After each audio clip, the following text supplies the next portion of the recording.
Hearing it.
Do they have us muted?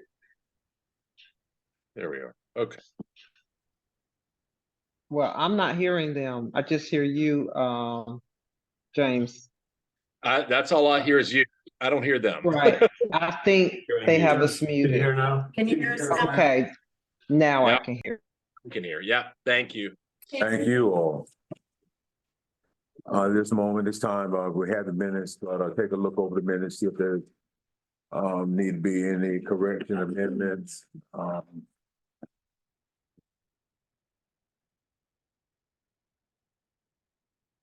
I make a motion that we adopt the minutes as stated.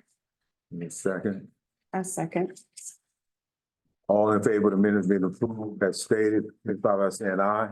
Aye. All opposed, say Aye. no. Okay. Okay. Minutes have been approved. Commissioner Scott, Yes, ma'am. yes, everything was muted at first, so I did not hear the roll call, nor did I respond. Same here. Okay. We knew we were on, but we could not hear you all. So noted. We acknowledge that you all are here. You want to do another roll call? Can we do another No, roll you call? don't. I just want to make sure that we're noted as being, You were. Yeah, actually, that. We could see we did, but thank you. You got it. Yeah. Yeah. You got the minutes too. Mhm. Okay. At this time, Ms. Julianne Well for the finance report. Good evening, everybody. Evening. We'll start with the consolidated income statement ending January 31st, 2024. Total operating revenue for Trent Ford is $36,276. For the Ross Grant, $16,541. And for New Bern Towers, $94,000. That's the wrong one, D. What's on the one? The first page. It's one. Total expenses for Trent Court, $82,219. Ross Grant, $6,614. New Bern Tower, $77,931. Total profit for Trent Fort, $751,284. For the Ross program, $9,927. And for New Bern Tower, $16,069. Is there any question?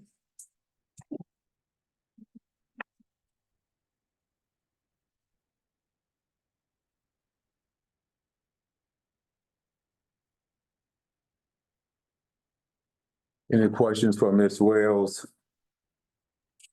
no. All good. Motion to, entertain a motion to approve the finance report is reported. So moved. Second. All in favor of the finance report being approved as stated, signify by saying aye. Aye. All opposed, say no.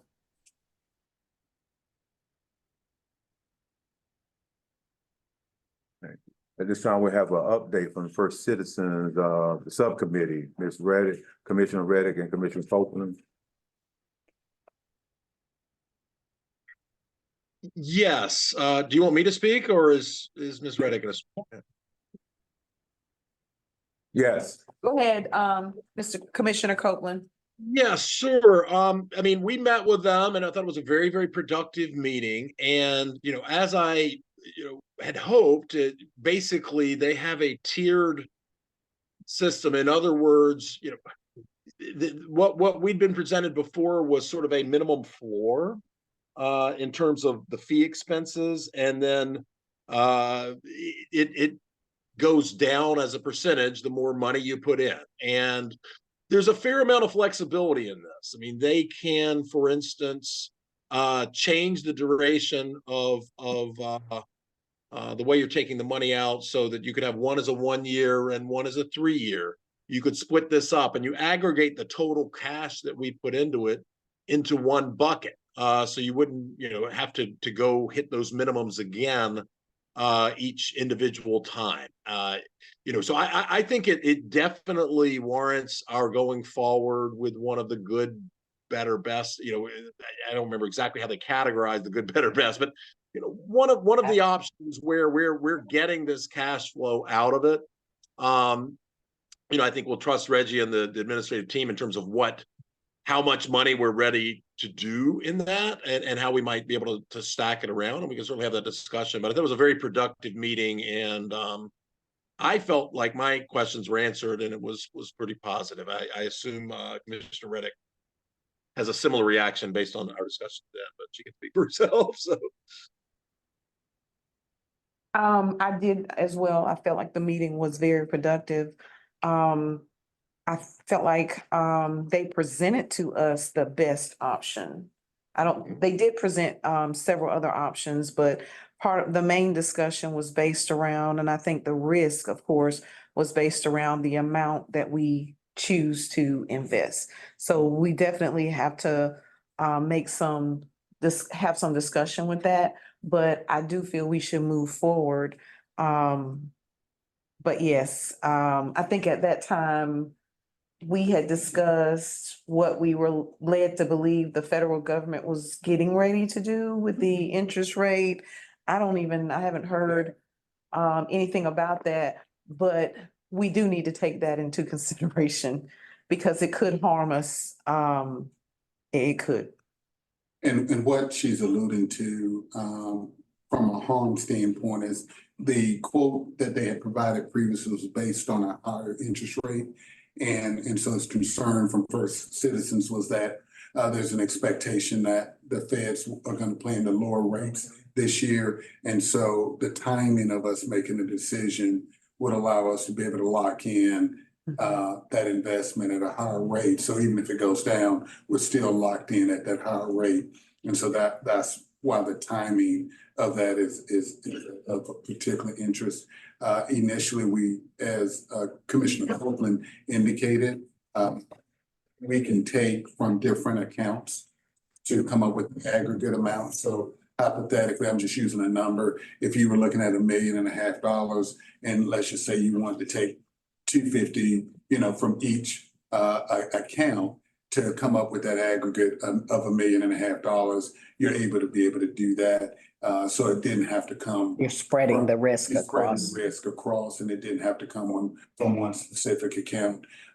Currently, as Julianne indicated, I think our cash balance total in all programs in the bank right now is a little over $5 million. We have currently a little over $2 million of still undrawn down funds and capital funds. Because we're a small agency under 250 units, we're traditionally, this agency has taken the majority of your capital funds and put into operations, which is your 1406 account, and then you use those funds administratively from there. So the majority of it has not gone into where you would look at a lot of your deferred maintenance. We're doing a good job of maintaining the units, but as you all know, the long-term benefit of those last 110 units is also to move towards demolition of those units as well. So just want to kind of keep that in mind. So what is it going to take for us to move forward? I mean, I think we realize that's about what we want to spend. I think we need to act due to the interest rates. I mean, if we keep kicking this down, it's another month. We don't know what's gonna happen. Do we need a motion? What do we need to do to move forward? So Okay. so we would need a motion to allow me and the committee, because I'm your interim, I would like to be able to do this in conjunction with them and not have that sole responsibility. of me. Absolutely. But with your authorization, it would give me the authorization to work with the committee of the board to work with First Citizens to bring back a final proposal for next month. But is the dollar amount that we're all and Commissioners Powell and Copeland, are we all, before I make a motion, I'm happy to do that. Are we comfortable with the $1.5 million number?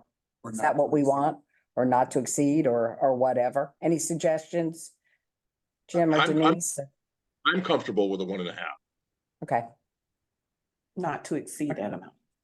Yeah, not to I have exceed. done some math I shared with Mr. Barner to basically show if we never brought in another dollar for 6 months, we would still have enough money to cover the bills for each property and have that amount, more than that.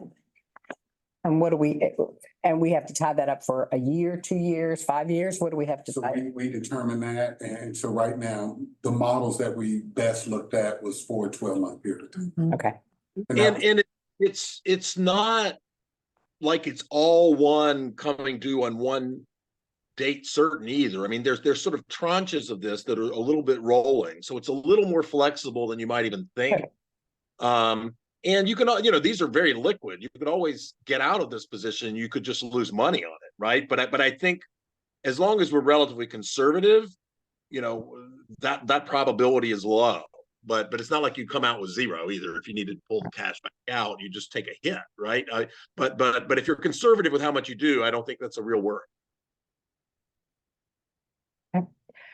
so I'll make the motion that we take up to, not to exceed, $1.5 million to be taken from the accounts at the discretion of our interim executive director and the committee made of Commissioner Copeland and Commissioner Reddick to determine what funds they come out, the amount of funds not to exceed $1.5 million to invest in the First Citizens options that they gave us. Does that sound right? Does that sound like a motion? Yeah. Correct? That Mr. sounds Attorney? great. So If You want me I'm to be more specific?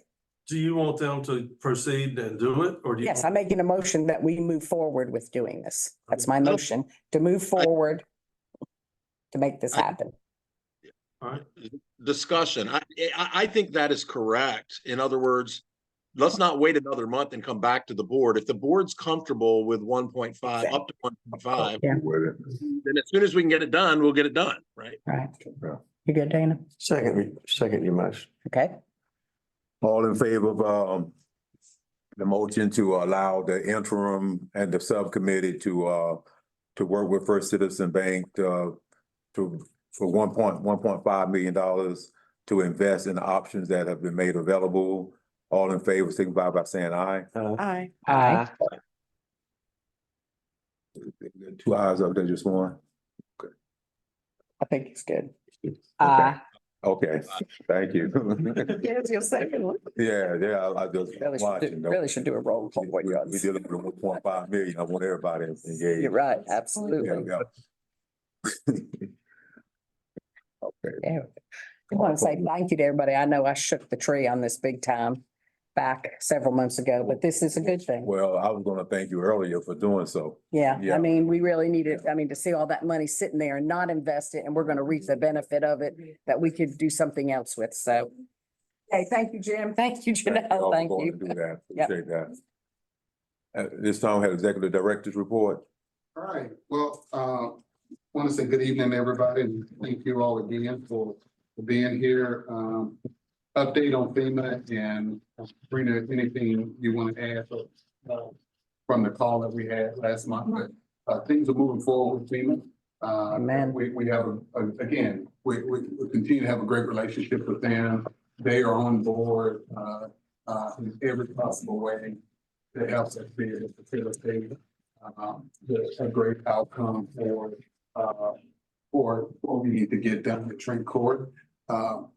as indicated, the 8.9 million thereabout has already been released for us to do the planning, master planning for Trent Court redevelopment, which we'll talk about in next item that I'm gonna talk about. But then the $90,000 for a back rent that we've paid here is forthcoming. We completed a W-9 and updated that for them a couple of weeks ago. So that money is forthcoming. The commitment of funding for not only just the planning, the money for the planning and demolition of Charles Taylor to clean it out is underway. We have an RFP on the street for that. And so we're waiting on those bids, which will be coming in this week.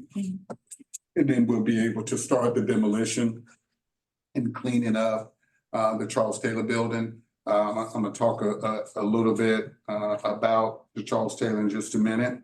And so I think we're moving forward. Sabrina.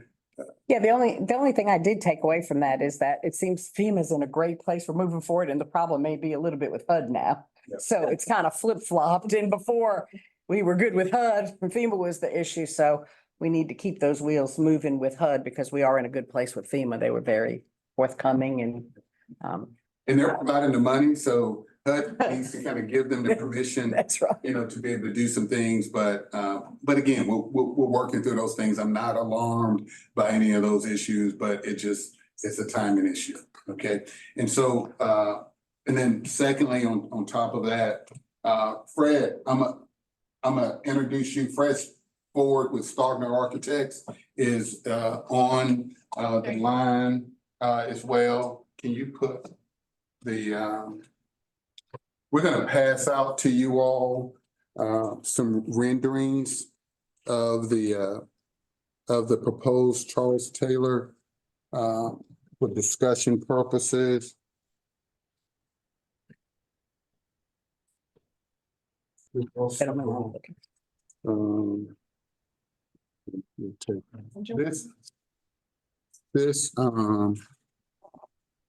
sorry, I don't think we have enough, but if you all want to take one, here's Sabrina. Oh, I'm sorry. This is something different. That's a little different. Okay. That shows this, so the persons you have in front of you, if you just look at it, it just gives you a different depiction of the building with different finishes. Fred can talk a little bit about that. And then the last one that I showed you, also if you were walking in down the sidewalk into the main building, as you know from our requirements with SHPO, as well as historic preservation, we agreed to take some of the bar releases and put on the building. And so the picture shows the bar releases, the last one that I just gave you, it shows the bar releases on the side of the building as well. And so, which I think, yeah, this one. Okay, so that kind of gives you an example of, we made a commitment and we will continue to make that commitment to use the bar releases in the new buildings that we build back, as well as the rehabilitation of the Charles Taylor building, where we'll utilize bar releases in that building as well. Fred. Oh, Hey, good evening. Good evening, Reggie. hold on one second. Commissioner Copeland, you had a question? Oh, do you have this in electronic form that you could distribute? Yes, sir, and I'll send that to you. All right, thanks. Okay. Fred, go ahead. Good afternoon, board. My name is Hello. Fred with Stogner Architecture. I just want to thank you for having me this evening. I think, Reggie, you've handed out the 3 options, correct, that has both the elevation and a kind of a section depiction through the entryway. Yeah, and we have it on the TV screen, so we're looking at option 1 right now, Fred. Okay. So what we did is just offered 3 different variations or options to begin studying the exterior of the building and what we might want to try to make this building look like. We want to try to give it, some new life. It's a 1970s structure built in the early 70s. So it has that kind of contemporary 70s look to it. The building's obviously in terrible shape at this point. It's been empty probably since 2015. And as Reggie mentioned, we're working, in fact, taking bids to get the interior cleaned up so that we can better assess the existing structural condition of the building as it stands as we start to move into the renovation drawings moving forward.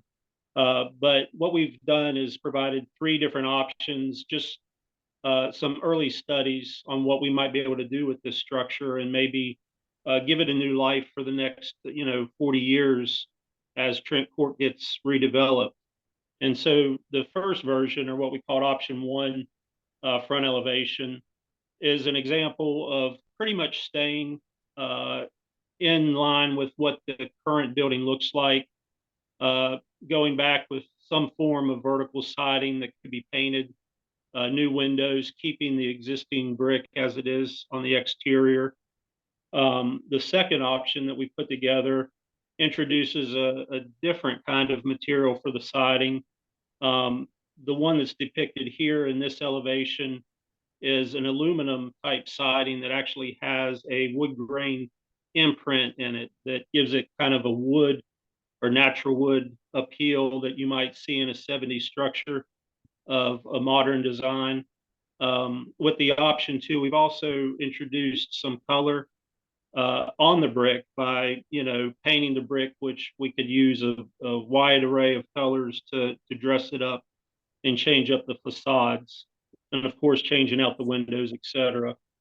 And then third is a version of, introducing new siding using the wood grain, but keeping the existing brick.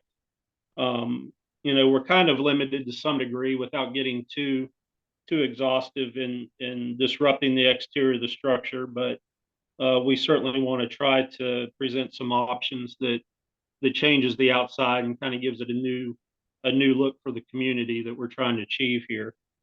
So those are 3 different options, and as Reggie had mentioned, part of our commitment to getting the demolition approved for the larger project was salvaging the BoC reliefs.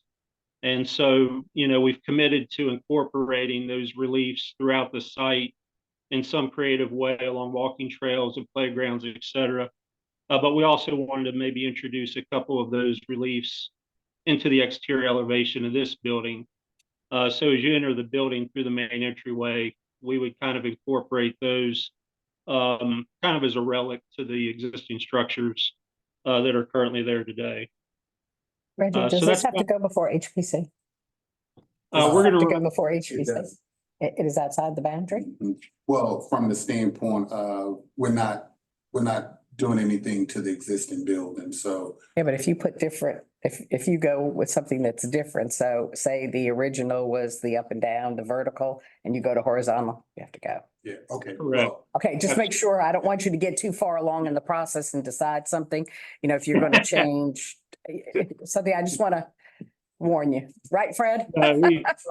It's certainly something that we're, if the group or board and Reggie elect to change it drastically by altering the siding colors and the brick appearance, then obviously we're going to have to take this to HPC and get a review with them and a blessing. So Might be just in our best interests to have Matt Shelley even just to look at it, I think might just as a good neighbor, since they're going to work with us and we're going to need them in the future. This might be a good. Would it be administrative or? Yeah, administrative, he might, he could do it under minor works or something as long as it's not major, but letting him just have a first glance, whatever we decide, the direction we want to go, I think we'll do a lot down the road to help us. well, what we'll do is we'll get Matt a copy of this. Okay. This is not for a decision today. We just Okay. want to kind of bring it before the board and let you all see what we're working on and just kind of get your initial thoughts and comments. But nothing is etched in stone. It was just some initial ideas.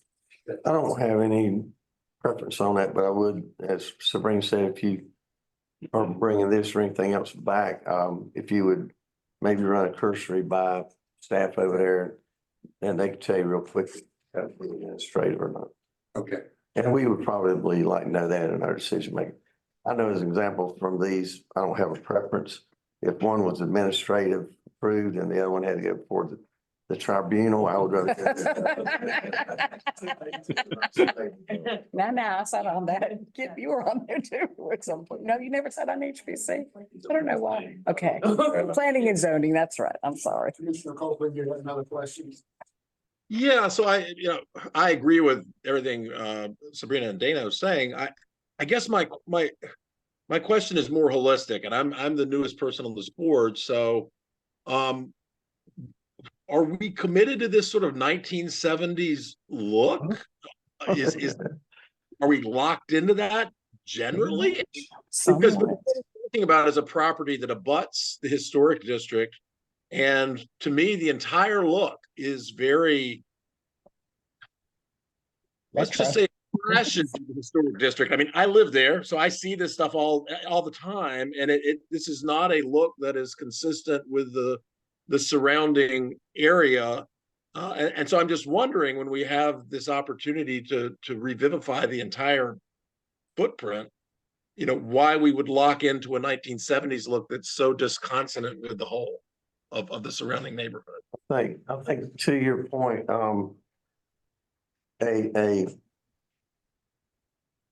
rendering of a facelift of the housing authority of the towers as an example, landscaping package, a holistic of anything the housing authority has that's not necessarily a huge capital improvement that would complement any other artistic design we might have in mind to help the architect with.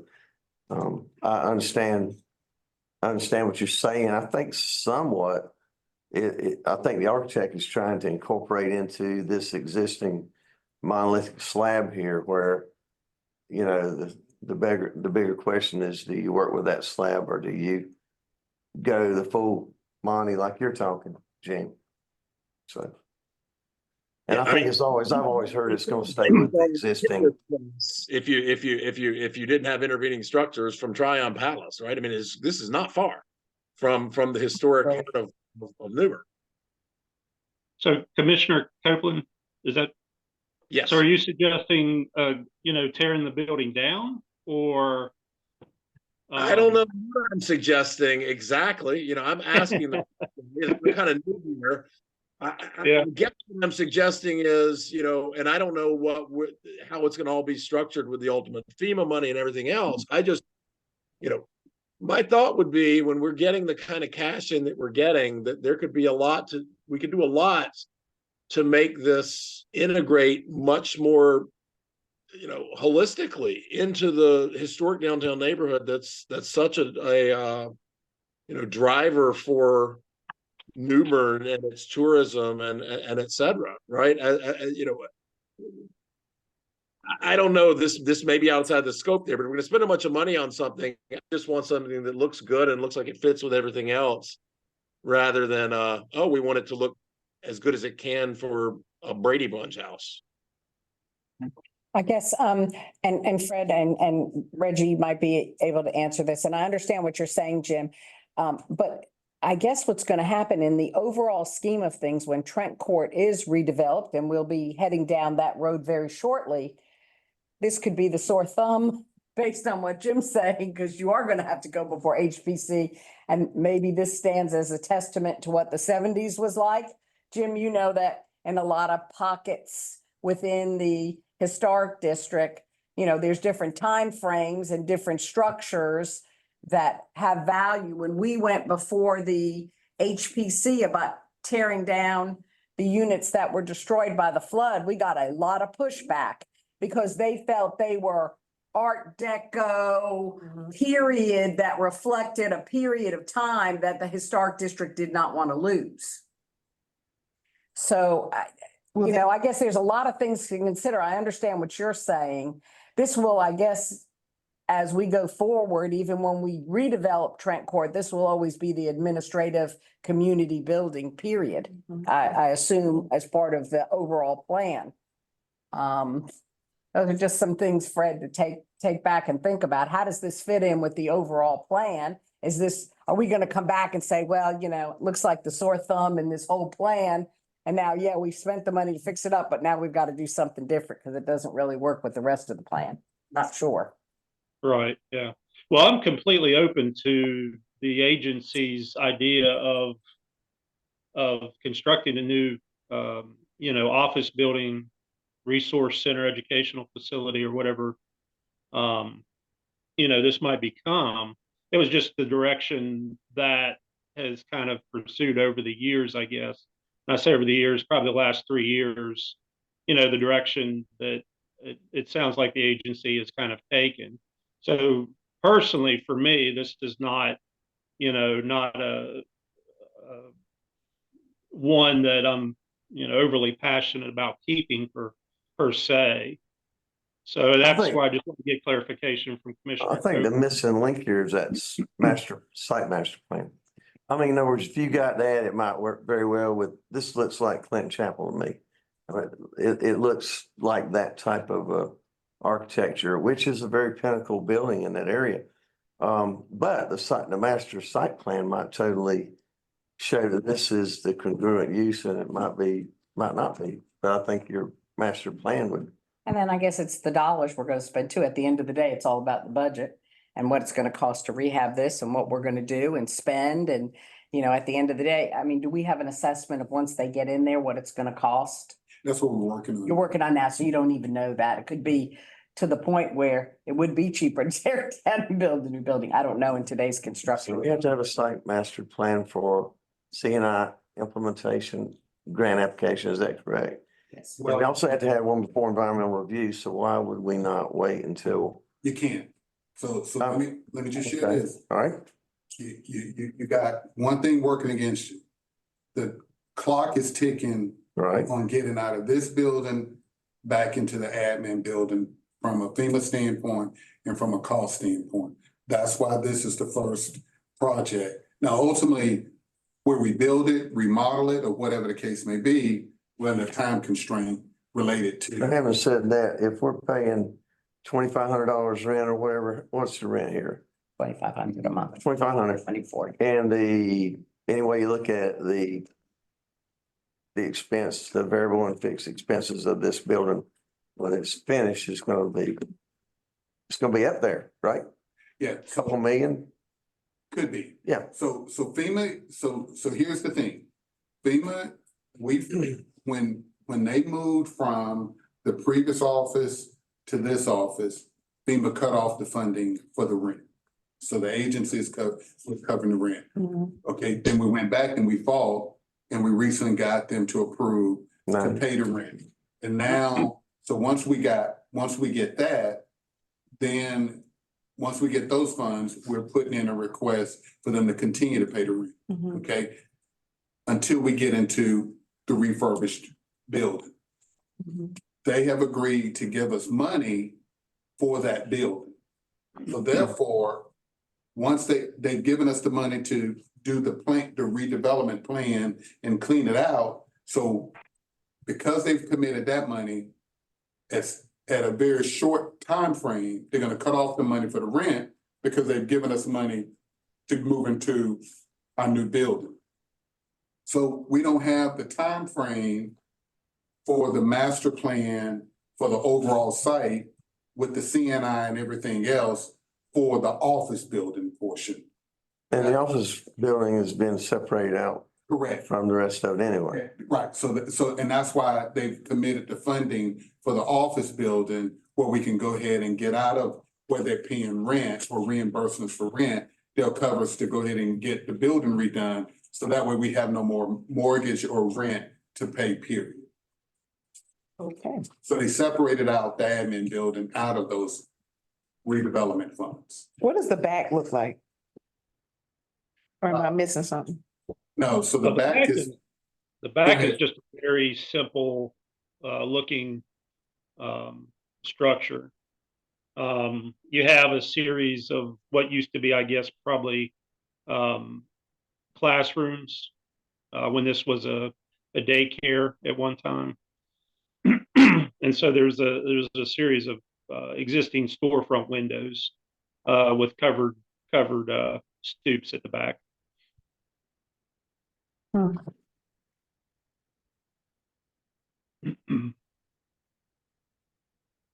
Okay. And one thing we do need to keep in mind as we work through the program and the design that at least I want to keep in mind if we are keeping this structure is thinking a little bit forward to the C&I grant application, and that, you know, we want to try to we want a program that's not only going to serve the function of the agency, but also for the community in which it's set in. So those are, you know, some programming ideas Reggie and I may need to talk about a little bit in terms of resiliency.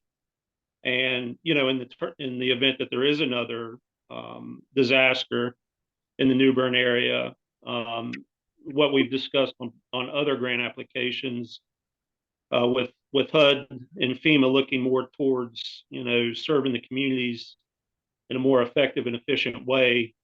How can this building serve the community possibly?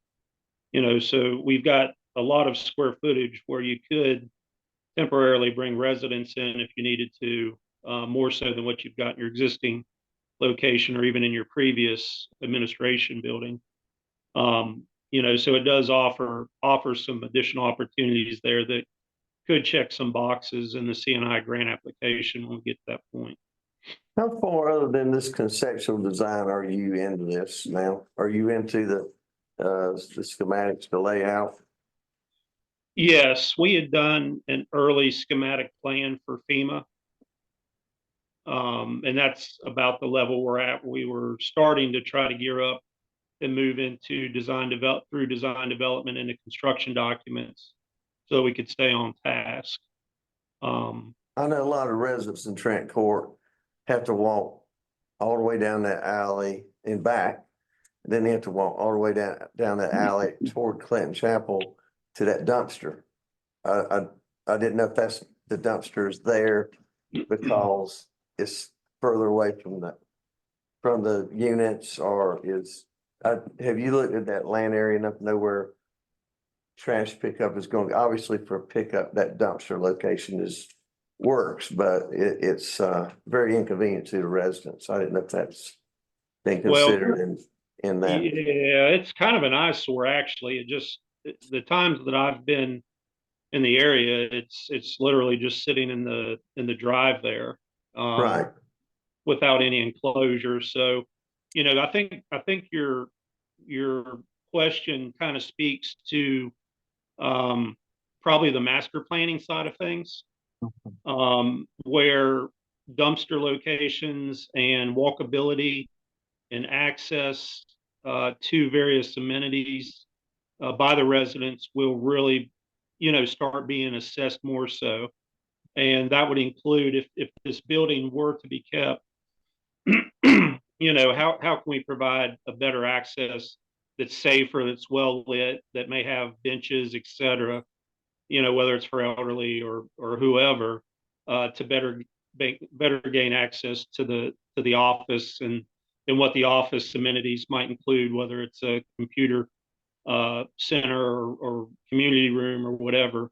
But I think when we get into looking in the larger master planning phase of the project as a whole, you know, those are certainly some things that we're going to want to take into consideration. But for the purpose of, you know, repurposing this existing building, really, to be honest, all we had planned on was trying to push that dumpster back. You've got some green area behind the building. So quite honestly, we were just looking to maybe try to push it back and create a better dumpster location with a sidewalk and access and enclosure that the city would be probably happier with. right. And let that serve a purpose until we get deeper into the larger project. All right, thanks, Fred. Okay. Any other questions? Okay. I'm not recommending myself for it, but I wonder if a couple of ad hoc members of the board might want to meet with executive director, and maybe if the architect's in town and physically go out there and look at some of that. I'm not volunteering. I'm just We'll Might be. we'll take. I might be a little overzealous in it. I don't think I'd be. It's like Jim's interested, so maybe that would be a good thing for him to do. Jim, I'm you happy interested? Okay, I'm Reggie, Maybe a we can extend the offer. I'll be in town Wednesday for the bid opening. For the clean out, if that works for everyone's schedule and we can kind of work around the bid opening. That would be great. All right, we'll work through that. this Wednesday. Yes, sir. Okay. It's possible for me, depends on the timing. Yeah. Get with me afterwards. Yeah. Okay, Reggie, Okay. we can chat offline about Yeah. schedules and that kind of thing if you'd like. Okay. Yeah, we'll do that. Thank you. We want to kind of move on. Okay, thanks, everyone. Have a good evening. Thank you, Fred. thank you. And so, yeah, we're done with that. So that kind of feeds into, Commissioner Outlaw's points. We have submitted and put together per our meeting, previous meeting, the RFP for the CNI consultant to be able to work with us. I know Jamie is currently reviewing it to make corrections or adjustments from a legal standpoint. What I like, if you all have had a chance to review it, is to approve for me to be able to go ahead and put the RFP on the street pending Jamie's final legal review regarding the RFP and what changes we need to make there. The only thing is, I guess, the dates that were on there were dates this past couple of months. Is that Yeah, we're it was gonna go, Yeah, it was yeah. supposed to go out before. No. We was Change just- the dates. Yeah, we're just changing. That's the only thing I really saw in there, you know. Do you have a pretty good track, of background working up one of those, like, Mhm. we did one, right? Mhm. I mean, Yeah, do you need a template from, we have. you have it? Have the Yeah. template, yeah. Yeah, we put it together. It's just Jamie's reviewing it for any changes or adjustments. I'd say, Mr. Chair, that I appreciate the thoroughness that staff went through and using the template to put it together. I think the final version could be a little bit simpler, a little bit shorter. And I think we need to break it up into two parts, one for the grant writer and one for the grant administrator, and allow firms to bid on one or both of those. So that's my task. The other thing, I guess the other question is, what's the timeline? Because that helps us figure out exactly when we need to do this. When do we want to get it out on the street? How long do you want to have a response for? Well, we need to get it out ASAP because it's due, right? October is the Yep. submission date. Yeah, and that's why I wanted to go ahead and Ooh. us. And that's a lot of work. October of this year? Yes, and that's a lot of, that is a We've got lot of marching work. orders. If y'all We approve the do. motion, we'll move as fast as we I mean, can. that's $40 to $50 million sitting on the table someplace that would help redevelopment and help us, help New Bern. I mean, potentially with what we're getting and put that together, we could $80 million to really redevelop this. Is it realistic though, with what all we have to have that we don't have the site master Well, plan? we get the master plan, but it's gonna encompass many things. They have to have meetings and, Right. I mean, there's a laundry list of things you have to go through, so. You know how it's gonna about- take all those months to get. About 3 times the city, we tried to do it, and a couple of them, we just backed off very early. Is it a realistic goal? You know what, we gotta do it now, though. We can't keep kicking the can down the road. So- That's what I think. what Time is of the essence. So they Yes. need to make a motion to direct Jamie to review for the legal, make sure we're in legal compliance with the I'd say go the for it. RFP. Time is of the essence. I make the motion that we move forward with this implementation RFP pending Jamie's review. Second. All And in- I wanna add, Go I ahead. just want, Finish does question. the Go ahead. motion have to add that you put it in 2 parts, or are we good with the motion as it is? I'm good with that motion. Okay, that's fine. We'll, Other questions? we'll get it out to you when we issue it, and if there are major problems, we can always amend it, Nope. but I think it'll be fine. Get it, Let's get it out. the money. All in favor of, Yeah, yes, I didn't get I heard a second. It's okay, yeah. Thanks. Yeah, all in favor of Jamie moving forward with the RFP, to review the legal, make sure we're legal compliance, all in favor, signify by saying aye. Aye. All opposed? say no. Aye. Jim, Aye. Okay. Aye. We good? Mhm. Okay. All right. PTO policy, we had some discussion around, this issue. The current PTO policy for the agency says that, PTO and sick time are not to carry over, from year to year. Currently, that has not been followed. And so, staff have a lot of PTO accumulated. And so I'm just looking for direction, from the board on what your preference is. So the current policy says it's not to be carried over, but it has been carried over. So just need, I would stick with the policy. okay. All right. And, I mean, it's kind of one of them things that happens in management and everything else. You get off base sometimes and it's time to get back. We ran into that with, billing. Right. Well, I mean, it's the same thing with the rent situation, where we're just letting people go and we weren't processing the evictions because it was letting go. So if that's our policy and it was, a written policy that everybody had, then we should follow the policy. Sounds good. I'm okay with that. Do you need a motion or anything on that, or you? Because it's already our policy. Right. It's already the policy. Already Yeah, policy. policy. You're just directing him to Yep. follow it. All right. Next thing is the, Right. buyback, hours policy. So after doing some research, actually, this policy has been in place since 2012. At least. At least. So as we had discussion around this buyback policy, the buyback policy has been in place. It was amended when Ms. Askew came a little bit, but currently it says the program is provided as an optional benefit subject to budgetary and legal constraints for employees who elect to convert accrued vacation into cash value on an annual basis. A regular full-time employee may sell back up to half of the employee's accrued vacation up to a maximum of 10 days, which the agency will buy back at the employee's regular rate of pay at the time of the request. To be eligible for the benefit, the employee must have at least 5 days of accrued vacation remaining in that calendar year following the purchase of the vacation leave. Unless requested and otherwise approved by the executive director, only accrued unused vacation may be redeemed under this program. The executive director shall provide requisite details of this program. This benefit will be subject to an amendment or cancellation at the discretion of the executive director.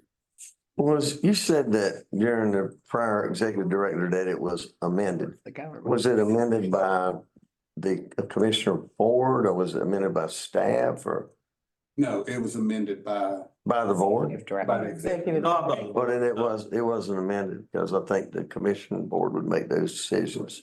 Well, the old policy gives a lot of discretion to the executive director Right. on whether or not to even buy back the time.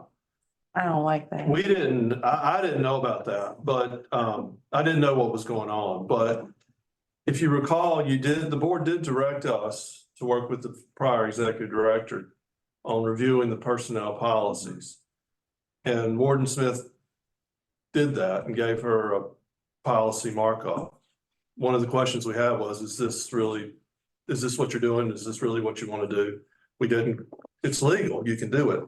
But nothing ever happened after that. So it's sort of, I think it's a good idea to bring it back in line and look at the policy. But now the interim executive director has a lot of discretion on whether or not to even implement. So you're looking for direction here. Yeah, because we have people that want to sell it back and I put it on hold. And part of the issue is, so if you go back to the PTO policy, is if I got all of this time, because the policy was not followed, then you got all of this time to be able to buy back time. So let me ask you a question. So if our PTO policy says you can't carry forward, then that's null and void. That's just gone away, correct? So And then, I'm getting ready to come to that question, Okay. Jamie, with you all is, that's what the policy is. That's not what has been done. So, and I don't know if this is the case, was notification, because what I was told was that the previous executive director told staff that they were not gonna be able to carry over time anymore. So she did give them notification that they were not gonna be able to carry over term anymore. So buying back time pursuant to the current buyback policy would not be applicable in 2024, but we did have a request in 2023 that we didn't act on because we were going through this process. How did the previous executive director, how did she notify them? Was it in writing? By word of mouth. Okay. And yeah, Policy. the only thing I remember is Policy. her talking to us about it, yeah. I don't remember like if there was anything. And it goes back to the question, Commissioner Reddick is, which Jamie said, the policy was in place that said you can't carry it over. She indicated to them that they were not gonna be able to carry it over. So She was here in So she 22, implemented. so in I 20, don't know what happened before under prior executives. I don't know. And this gets into the realm of legal advice, so we can't talk about it too much in open session, but if you start going back and taking away benefits that have already been granted, you are potentially opening yourself up to a claim. Which was where I was going But with that. going forward, you absolutely can do it going forward. but Right, if it was a policy on the books, just because they didn't follow it, shouldn't be the fault of the agency. It certainly could be, yes. So it could be. Absolutely. Anyway, even if it's a written policy. Absolutely. yeah, because whoever's in, as Jamie said, whoever's sitting in this seat has to follow it. So if The employees don't, I mean, the employees don't, because they're gonna take the benefit that's given to them. yeah. So whoever sits in this seat, if they didn't implement it and follow it, then it's, So one thing you could do, if you wanted to phase out or implement the buyback policy, you could go back and look at what they accrued in 2023. Exclude everything else. You know, that's one way to do it. And I'm not giving you advice on whether you should do this policy or not, but it clearly is something that is worth raising. so the policy's in place, you all are in agreement that it's applicable to the PTO to stop that aspect, which then would affect this current policy going forward, which will be addressed under the new personnel policy. So again, no action needs to be taken. I'll work with Jamie to govern ourselves accordingly. And then if there's any questions after that, I'll bring it back to the board. There's really no action because we're actually following the policies that's in place. How we correct it, I'll work with Jamie on outside of this, if that's fair with the board. But just to be, I'm a little unclear on what is it that you need or you and I need for the PTO buyback in 2023? Does the board want us to do that? Does the board want you not to do that? That is within the discretion of the interim executive. You can not do it if you don't feel like you can do it, or you can do it if you feel like you can do it. Certainly would like to see the numbers. I certainly would like to see, I'd like to see the numbers. Is it every employee? Is it one person? I mean, I really would like. I don't know either. If it's Information. $100,000. Can we see what, then get the numbers for us? To be fair to them, is if I'm in their shoes Yeah, and the policy is gonna be yeah, discontinued, yeah. then if I'm them, to be fair to them, and I know that I'm getting ready to lose what has been allowed to be accrued, then I'm gonna put in my request tomorrow morning For the time off. for the time, for the buyback of what's eligible up to that point. And then, because I know I'm losing it at that point going forward, if I'm in their shoes. We have to look at that. Yeah. You have to- I'd like, We yeah. I'd like to. have to look at that. and can we just note that I am not in favor of the whole, to me, it gives the executive director too much power. And so the policy needs to be revised. I'm just throwing it out there. It's on record. We've been I agree recording. with you. It is, I don't like that. Yeah. So I know that's down the Yeah, road, but we need to Yeah. make sure we take care of that. And it reflect in the minutes to remind us of that we do need to do that. Yeah. All right, Good. okay, I know you do. moving on. So we, as part of the whole master plan for redevelopment, as you all know, we are focused on using the previous CNI plan as our template to move forward to work towards. And one of the opportunities that has been presented in some discussion with the school district and others is the FR and a school site property. We have toured the site with the school district. The CFO, I think it was the board chair of the school district and some staff. We toured the first floors throughout it, the cafeteria included. We did not go on the second floor because they advised they didn't think it was safe. So we did not go up there. But as part of our redevelopment, we want to look at all opportunities. And the FR Daniels school site is one of those things where old schools have been looked at and taken and renovated into housing. And so we want to be able to take a look at that.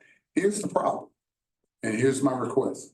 The problem is we have talked to the not redevelopment commission, but You did. We did. so we talked to the redevelopment commission. We've talked to Matt and the Historic Preservation Commission. We've talked to Craven County officials. We've talked to the city planning and development and other officials. Nobody has anything of record on this school as it relates to layouts, floor plans, drawings, nothing. We have some historical record. We know when it was built. We know it burned, it built, they added. But other than that, Yeah. anything from an architectural standpoint that we need Everything. to really do a layout, a fit plan. So. There you go, right there. He's. Starner Architects submitted to me a proposal for an hourly rate not to exceed $25,000 for us to do a site review, exploratory, come up with some initial information as it relates to from the stability of the building. Is it feasible? The roof, the electrical. We do know that the school district has in their possession, they had a estimate if they were going to redo it to use it as a school, it was going to be between $9 and $12 million from their standpoint. They valued the building at $1.5 million. We tend to think that the value is in the land, not in the buildings. So we're in discussions with them on, what can we work out from if we get to that point that it's really feasible to look at some type of acquisition, donation or something, but we don't know the value until we do some type of assessment. So my request to the board is to spend up to $25,000 with Starner Architect to do a layout and exploratory on the health and the safety of the building. Is it feasible structurally? All of those factors to see if it's feasible to move forward. And then, at least we know where we are and we know what the opportunities are. I think it's worth the investment, but I'm asking the board for that. Well, would a phase one environmental be completed in that cursory? Yes, sir. Okay, because I think that'd be very I important. personally am really excited about this because that school means a lot to that community. It's got a lot of historical connotation to see it wasting away, and the school's never going to be able to do anything. I feel like if we can convert this into some kind of community housing site that, in the school, you can put apartments, you could potentially, there's enough land to build something else, the possibilities, I think with Mr. Barner's experience and whatever, and it's going to help us open up spaces from here, but in that mixed income type development that we've been looking at across the city. So I think it would be a great step. I can't imagine that the redevelopment commission wouldn't be happy about some of that because we've got to find some affordable housing. Even in the teacher world, entry-level teachers, they can't afford housing. All of that, I know y'all want, they're laughing, but I just think it's important that we look into this. I think for 25,000, that's a small price to pay to find out something that could really be part of what we could do. Again, this could be used, if this is feasible, towards this grant we're going to try to get, because you have to have projects for them where you have funding coming in from other sources as matching dollars. That's how you grant. You put the dollars in, they match it. So that could, When is the last time the building was used? It was the Head Start. Head Start, yeah. I didn't even know it closed. Yeah, they used the flat part of it. Right. Right, but it was bad in there, soft in there. I mean, just ceilings coming through and. Yeah, I remember touring it probably around that time and I went upstairs and at that time You probably it was water on the floor Yeah. and it hadn't rained the day before. So, yeah. But okay, Any more discussion on that, Lion? Any other, have you ever, in your experience, done like a ground rent lease or something, instead of an outright purchase and then, that way you don't have so much capital tied up in acquisition that you could, because this would be a pretty expensive retro. Yeah. So is that a potential? And we talked about. With reversion? Yes, sir. We've talked about, a ground lease with the district or a partnership with the district or a donation actually with the district. So I mean, we're putting everything on the table. Right. This investment just allows us to be able to have more ammunition, to be able to go back and say, here's what's factual, not just what we think, but here's what our initial due diligence has derived. So all of these scenarios and situations are still pretty much, there's no ad valorem taxes involved in the way these things are structured. Would be, okay. So with that said, I'd like to make a motion that we give direction to the interim executive director not to exceed $25,000 in hiring Stogner and Associates for a building assessment of the FR Daniels School site. Okay. I'll second it, but I just want to make sure phase one audit's included in it. I amend. At that price. I amend the motion to include a phase one. Okay, all in favor of the motion to for the review for FR Daniels for the interim to proceed with the architecture company, but not to exceed $25,000 to look at not the unit, but the school to see if it's feasible, and that's to include the you just said the Phase one environment. phase one environmental, yes. All in favor, signify by saying aye. All opposed? Aye. Mr. Chair, Got that last option, yeah, okay. last thing I have So that phase one will be just the land area of it, but I would caution, you could expect a lot of lead paint and. Yeah. And asbestos and things like that on this, which again, in his cost analysis, it'd be really nice to have it. That would be very important is deciding whether or not we want to go forward, considering abatement and other issues, Well, and so let me. air quality, et cetera. Yeah, let me share. So go back to your point, Mr. Outlaw, is I have experience of working with Region 4 EPA on brownfields mitigation and, those kinds of things as well. So to your point, we can work with EPA to get some brownfields grants. Let's say something this way. Okay. Last thing I have is on Friday, we received the updated for fiscal year 2022 from HUD. The indicator for pause indicates that Newburgh Housing Authority now is listed as a housing agency management standpoint. Out of a possible 100 points, we scored a 66. So I'll go through those for you real quick. Under physical, the maximum score was 40. We scored a 26. Under financial, the maximum score was 25. We scored a 25, which is great. Under management, the maximum score was 25. We scored a 10. Under capital funds, maximum score was 10. We scored a 5. So therefore, we had a score of 66 out of 100. We will work this year to improve those particular areas that they did, and that's the report. I mean, there's nothing we can do about it except for just. But And that was for 22. This was for fiscal year ending 12/31/22. And the score on physical, is that really difficult to get up? Is that where your problem is? So physical and, well, we lost 15 points in management. Well, And I'm assuming you can improve on. yeah, we can improve on there. The physical. It's hard to improve on. So The physical, we should be able to improve. One of the factors that we've worked on in the last 3 weeks is, believe it or not, HUD had not removed the flood damage units out of the system.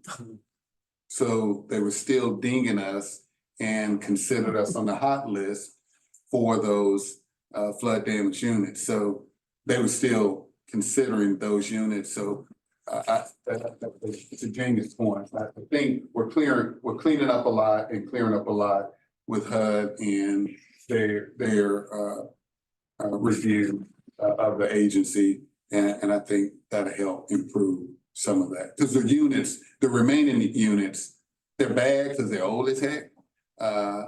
But, and then the other piece to it is HUD is going away from, as you all learned at the conference, HUD is going away from the PIC system to this new Inspire system. So they're going away from the old way of reviewing it, and they're putting more focus on the interior of the units, less focus on the exterior. So, and not to belabor the point, but just to share with you all, when HUD came up with the whole REACT system 20-some years ago, they took a review of the White House at that time, and it failed. So, I mean, I'm just sharing with you is if you use the standard that they use, because just as an example, if the sidewalk, you know how the sidewalks crack and one part is elevated and the other is low, that can get you, it's a tripping hazard, and a tripping hazard can take you from 40 to 10. I mean, so that's what I'm just sharing with you is it was a system that was set up for failure when they created it 20-some years ago, and I'm glad that they're moving away from it. But the new system will focus more on the interior. The good thing is once we can get through a lot of what we're working through with them on the flood damage units, then our application for disposition and demolition on the remaining units will go in, and then those what we're looking at right here from the units won't even be considered because we had an application in for demolition of those units. What makes up the management part that we lost? That's where we lost the most, or, you know. Yeah, so they look at the biggest issue that I've found since I've been here is we didn't turn in reports timely. Okay. And so that's one of the biggest things that That can be fixed easily. And that can be fixed, as Jamie said, that can be fixed easy. We just gotta focus on turning in reports in the time. So what is your expectation this for the next time we get one in? Would you like to see us in the 75 range or something until we Yeah, get the, I think if we, one, we'll pick up the 15 points in management. Cause I mean, we're gonna, naturally, the biggest issue there is just being responsive to reports and stuff on a timely manner. So we'll pick up, those 15 points there, and that's gonna take you to a standard. 90 or above is a high performer. And if we can correct some of the things on the physical side, but like I said, the whole system is changing. And then with us putting in an application for this position, I know we'll be at least at a standard agency the next time. Okay. Mr. Chair, that's all I have at this time until we get to executive session. Well, thank you for all of that, sir. Appreciate you. Next, we will have the New Bern Towers report from Ms. Simmons. Ms. Simmons is out today, so Pam is going to provide that report. How y'all doing this evening? Okay, Kasha has New Bern Towers have the occupancy rate of 95%. She has 5 vacancies. She had 1 move out. For the tenants account receivable, charge was $33,669.81. Unpaid was $1,022 with a tar rate of 96%. Unpaid was $4,174.40. We had 4 pending terminations of 4 for non-payments. Outstanding requests for work orders was 2. She received 52 and 50 was considered. So she had 8 police report calls.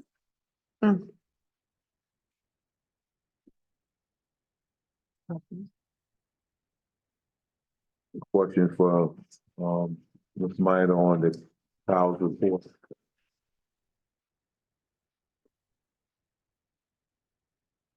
All right, Ms. Minor, for Trent Court. Yes, for January, we had an occupancy rate of 96, 4 vacancies, 1 move out, 1 move in. For the tenants accounts receivable charge was $31,921. Unpaid was $7,526.50 with a total rate of 76%. For the year to date, unpaid was $48,889.52. Year to date, Year to date, yeah, that's just from January. January to now. That's because Well, I want to say, I'm not for sure, but my report. that's what I was asking during the. It's move-ins, it's everybody, all tenants that moved out within the year. It's not, so I wanna, let's stop here for a minute. What we talked about in the finance committee.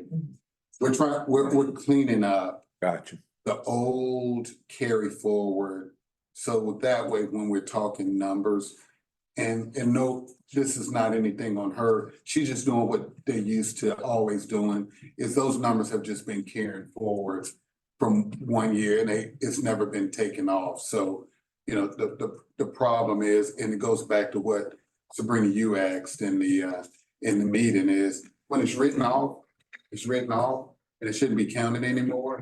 So we got some, to your point, it may be written off on the financial and they're still carrying it on management and occupancy. And that's where we got to clean up all of this stuff is just getting people and getting us all on the same page. I apologize, but No, I remember the conversation. I just wasn't looking for it there and I just kind of caught me. Yeah, when I that's what saw I had that. asked Yeah, earlier. but yeah, you did explain that earlier. Thank you for it. Wasn't that you know, yes. It's okay. Yeah, okay, you can go continue. Okay, so pending terminations was 33 for non-payment. Work orders was 29 received, completed was 29. Police report was 14 with, one of those is being assisted other agencies.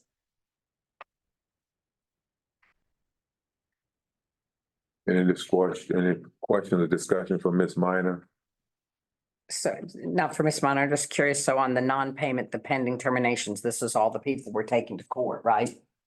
Not all, Okay. because we doing this one is people, 500, right? correct. Yeah. Bless your heart. Okay, so that, I see, so that's just non-payment. And we don't know yet that they're going to court, because I was going to say you could potentially have 33 units, you know. If you terminate everybody. that's why we're trying to stagger it. We had 4 last month that was over $1,000. And then like she said, now we're going to those at over 500. So we're trying to stagger it because it was just so many people Right. pending. I mean, like I said, we had a few people that were at $3,000 that we took to court last month. So, you know, they may have had a $250 rent that's just been outstanding for a long time. So, but the court ordered us judgment and gave us judgment. So we're moving forward. Okay. Any more questions or comments for Ms. Minor? And next we'll have the Ross program, Ms. Huggins. Good evening, everyone. Good evening. I don't have much new, but I do have, there's 1% participant that was I lost last month because they passed away. But I do have 55% for participants, 44 for non-participants. For upcoming events and presentations and training. There was a financial literacy, reentry to society presentation, and also at the end of this month, I will have a representative to come from NC Works to talk with the residents. For educational new opportunities, I have added on plumbing, barber training, and they have a new massage therapy training for the residents at Craven Community College. I have had a meeting with the Girl Scout troop representative, and come April, she will schedule meetings for troop leader opportunities and to get them involved in engagement with selling cookies and creating an activity for the residents with myself. And that's all I have that's new. Any questions, comments for Ms. Huggins? There being none, no resolutions to say, right, Mr. Bonner? No, sir. Closed session, I entertain a motion for the closed session to discuss a personnel matter and to consult with legal counsel pursuant to North Carolina General Statute 143-318. 11A, what's that, 3 and 6? That what you're gonna do? Three, usually I say, I got my little sheet here. And also to acquisition of real property. And discuss. A5. What's that? A5. A5 and A5. What in the world? So moved. Second. And with that, we would like to keep two members from the redevelopment commission as part of this discussion, and then we can release you all. Not the personnel part. Not the personnel. We'll go to the acquisition. Stay for that. You missed that, though. I do not. Oh, okay. Yeah, do we? I made the motion in a second. Yeah, all in favor of going to closed session, Aye. Aye. all opposed? Aye. All opposed, nay? We know who that Motorola is? Who was the second? Yeah. Apparently he's talking very quiet tonight. They're off. All right.